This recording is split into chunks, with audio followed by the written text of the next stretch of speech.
Hey folks, this is Vlad Antonov from One Stop for Software Quality, and today I would like to discuss something called RCA, or root cause analysis. Now, I've been in the QA field for a very long time, and no matter where I go, which company I start with, and I've started with a few companies, each company is trying to solve multiple things at the same time regarding quality, right? And all of that is great, but I would say many times, the problem that they have is that they don't know where the problem is. Now, they think where the problem could be. There's too many releases, not enough QA staff, too many patches, too many fixes. So again, too many releases. So there could be plenty of areas, but let's concentrate on something called root cause analysis. So root cause analysis is very, very important to understand. Now these could be taken from the escapes or bugs that are actually in production, assuming that the team is actually opening those bugs. In many cases, that's not even happening. So they could be recorded or not recorded, but defects that come from production need to be root caused. And the best way to do that is to basically think about a couple of categories that you can, or a couple of buckets that you can look into. So the ones that I have been working is number one, insufficient test. Then it could be a coding issue.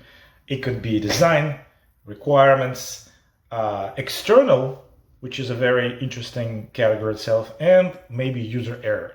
Let me quickly go over these, what is it, 1, 2, 3, 4, 5, 6 of them that I've named. Right? They could be more, less, but probably 6 is the best way to start. Now let's talk about insufficient test. So insufficient test is something that was missed by developer or by QA in test. The way how to try to solve that, if you have a lot of them, and usually that would be one of the biggest categories, is to look at the gaps in testing.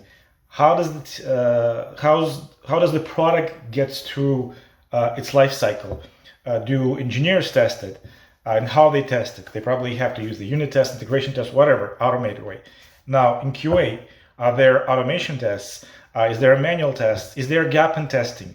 Do you have a test repository with test cases and everything? So all of that needs to be looked into, and that is the way to make progress moving forward in insufficient test. Now, the coding issue is very similar to insufficient test, but it more applies to development, where something was written incorrectly in terms of maybe a junior engineer wrote something, or something was missed during the code review, or there's some sort of a configuration that exists in dev but doesn't exist in production because the developer has forgotten to apply that configuration. So similar but different from insufficient test, coding issue. Now design is pretty simple. If the product was just not designed correctly and the customer didn't like it, but when it was designed, it probably met the requirements, and it was coded per requirements, it was tested per requirements, and was released per requirements. So here we go. All of that happened, but design was wrong. Now, requirement itself is that when the requirements was written incorrectly. Similar to design, it was written incorrectly, nobody caught it. Developer, coded it, gave it to QA. QA looked at it per design, maybe it doesn't make sense or makes sense. So here we go. You have a bad problem where requirements have been met. Now, external is really awesome one, is because most of the team depend on somebody else, right? So if something happens upstream and you happen to be downstream, that's actually an example of what I have right now in the team that I'm working on right now. We're very much downstream from everybody. So if you have a database issue, if you have infrastructure issue like data center, if somebody checks into code on the baseline, it breaks us, and whoa, we have a problem. So external dependency is actually a #1 breakage on my team. So this is a pretty big category as well. And then user error. Well, you don't want to have a lot of those, because if users keep making errors and the bugs come out of that, that means it was probably poorly designed, and then you have a problem with design and requirement. So With that said, I walked over these 6 categories, and hopefully it was helpful for you. Let me repeat what they are: insufficient test, coding issue, design, requirements, external dependency, and user error. They could potentially be more, but this is a bucket that